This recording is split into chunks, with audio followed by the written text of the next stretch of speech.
what was wrong with her old voice. Yeah. She didn't, well, we learned from Bengali, she didn't know how to read or write the language, and for English, as we were talking about earlier in the class, she didn't really love the language, even though it's one that she grew up with. Yeah, it's interesting, isn't it? She didn't really feel a great connection, an emotional connection to English. She felt a much greater emotional connection to Bengali, but she was always regretful that she didn't learn to read the language. Why didn't she learn to read Bengali? She just spoke it at home with her parents. And what age did she start going to school?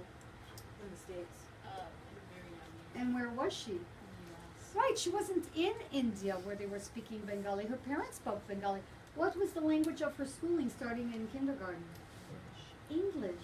So she learned literacy in English. And so, you know, surely she's read some of the great classics, and I'm sure she's loved the literature.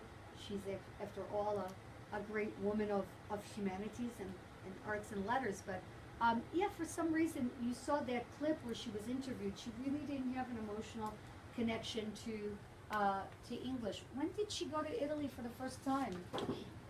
She went with her college, I think. After college. She went with her sister the first to time, Florence. right? after Yeah, college. and she went with her sister to Florence. And why? What was she studying? She was studying Latin, and she loved art, right? Florence is the. How many of you have been to Italy? Where have you been? Rome. So you were in Rome. Did you like it? Yeah, it was fine. How old were you? It was last summer. Last summer. Not this past one. Like Okay, last yeah, summer. but did you get dragged to too many museums? You say it with a tone. Did you not love it? Or was it I really didn't- hot? Or I didn't like the people there that were like trying to make me buy stuff, like the selfie sticks. You know, like, so you felt that it was very commercial where you Yeah. were? Okay, but did you go to museums? Yeah. And did you like that? yeah, I like the museums. Okay, so you like the art? Yeah. Yeah. I like the food too. Well, of course. I mean, if Okay. we don't mention the food, mangiare, mangiare. Mangiare. Can you all say that, mangiare? Mangiare. And you've been where in Italy? 8 different cities. 7. Oh my gosh. What was your favorite? Pisa. Pisa. Why? I don't know, it was amazing. Just Like, amazing. Okay, so what's and it was also what do during the they World notice? Cup. what so are they it's- notice? What are they famous for? oh, What? this is The leaning tower of Pisa. Pisa, right? Yeah. Okay, but so were you in Florence? Yes, I was. And did you like it? I loved it. Yeah. And you've been there? Yeah. I stayed in Florence for most of And the you time. loved it? Yeah. What did you like best about it? I really liked the relaxed culture of the city. Yeah. The It's not- architecture was It's, really it's cool. different than Rome, which is a much bigger city. How many of you haven't been and want to go?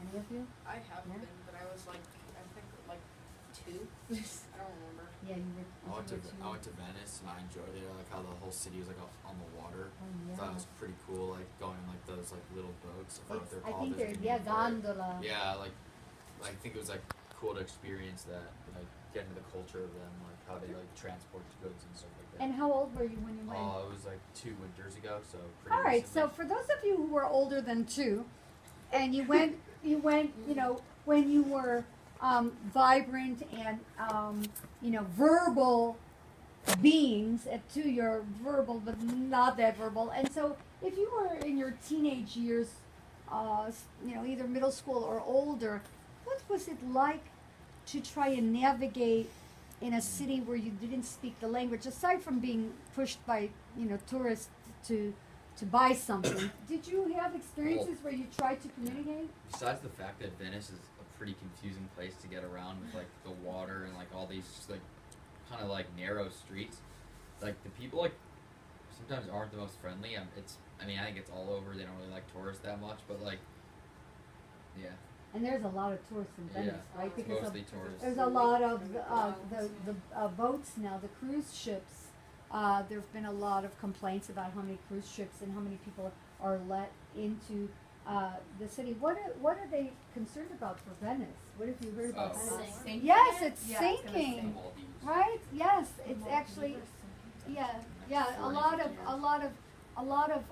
of island nations, but also Venice being surrounded by water. the cruise ships are contributing to the demise, but it's just the nature of what's happening with regard to global warming and yeah. So there, if you haven't been to Venice, there it's like no other city on earth. It really is rather extraordinary. Were you in Venice too? No, that was No. the only like main city that we didn't go to. Yeah. So you found that the people were sometimes annoyed by tourists, but did you try? Were the people with you, your family, trying to use Italian at all, Well, or the were only they? word I really remember is like saying like grazie or like Grazie. bambino. Oh yeah, I remember bambino, like my children. remember like my driver's like name like Marcello and like he was Also, you remember the yeah I driver? remember some stuff he was Marcello, like bambino. Okay, and did you, other than being harassed by vendors, did you try to use Italian, or did your No. family? No. We had a tour guide. Okay. Help us out. What did it feel like to not speak the language, even at the young age that you were there? Were you frustrated that you Yeah, couldn't it's speak? annoying. It's annoying. Because Like- you want to tell them things like, I usually travel with these people and their son's allergic to eggs, and we'll travel and we have to make sure that they know, like the places that we're eating know that it literally cannot touch eggs or else like he will die, like, and because we can't communicate that and they don't understand English that much and we literally just like don't understand the language, whatever it is, it's so hard, it's complicated, and Yes, also like very. getting your way around is hard as well. Yeah, it's like- frustrating. Yeah. to tell you the truth in like like these modern times I feel like English is sort of the second language for most of these people, the places that we're traveling to, and I think that most people that where we're going have a grasp on English where they're able to communicate with us what we need to talk to them about more than we know that language. So I think my experience is I don't have that much trouble especially in Italy communicating with the people because they know enough English to get what we need from them. And it's a good point, because local economies, especially in certain countries, depend on tourism. So those people who are in the major city centers, it's one thing if you go out, and take a tour of You the go to the little outskirts, cities and- go into little cities, but certainly in the major urban centers, you're right. A lot of It's like their number one Americans. economic like for their That's right. A lot of cities, Americans yeah. who don't speak a word of another language can do just fine. Find people that know English. So ridiculous. Yeah, but it's what you have to do in order to They learn survive, English in right? school. Because we have an economy that supports tourism. I mean, a lot of people are going into those countries. All right, so Laurie, she wanted to be immersed, and she got excited because she went when she was 18 to Florence. She was studying art history, and it's the city of art. It's really extraordinary. And she always returned back to how she felt when she went to Italy for the first time. And what was her frustration? Why did she want to move there? Why was she wanting the total immersion? She again, we haven't really learned a lot about her journey, but even from the jacket covers, what was missing?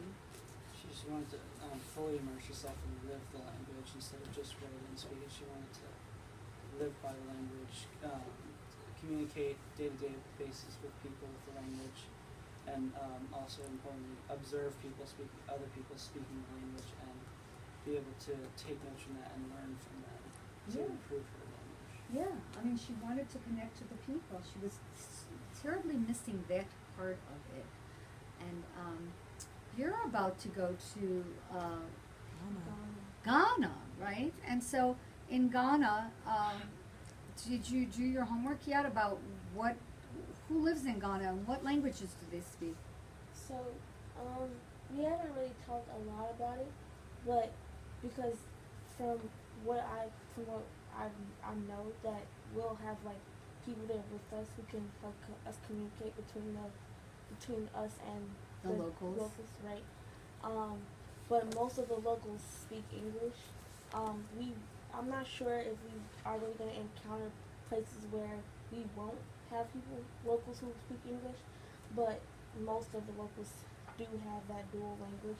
So they do speak English, and I'm not sure exactly what language they speak in Ghana, but most of them have that dual language. All right, well, that's good to know. So kind of connecting that, I was in Tanzania and Kenya like Oh, yeah, in tell December, us.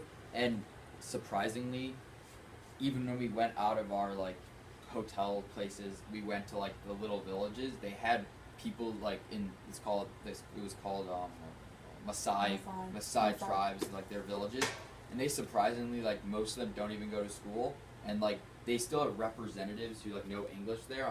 I would say not all of them knew English when we were there. Obviously the little kids didn't know English, but like the person who's like the head of the tribe knew English, and it just I think you can pretty much go most places in the world. Like, even I was in Kenya and they knew English, and their first language was Swahili, and for them in the tribes they had another language called, like, it was like their own language that it was also just it was just a spoken language. They didn't have any. oral language. Yeah, they don't have a written language, and it's just spoken. So like we learned like Latin is not Yeah, really spoken. which is cool that it helps you connect with them because they know a little bit of your language, but are you really getting the full experience? No, they taught us Swahili. They taught you Swahili too. I had the exact same thing as him. Not exact. We were just in the same location. And how did you feel when you were able to use was a little so bit of great. Swahili with them? It was so cool. They like, loved it. They like wanted you to know, and they would tell Do you remember some of it? Can you Yeah. tell us? Well, Jumbo is high. Okay, so let's try it, everybody. So how do you say it? Jumbo. Jumbo, like that. Jumbo is high, and Mambo is like, what's up? How are you doing? so if you encounter somebody, you say Mumbo. mumbo. So everybody try that. Mumbo. So you say jumbo is high and mumbo. And how do you answer? You answer saying poa poa, which is like cool. That's what it means. Oh, poa poa. Yeah, cool. Everybody try it. Poa poa. So let's try it. Charles. Jumbo. Boa boa. Mumbo. No, I didn't ask you. I just said hello. Jumbo. And now I say mumbo, which is how's everything going? And now you can say Mumbo. Boa boa. poa poa. Okay, They so do actually say mumbo poa poa.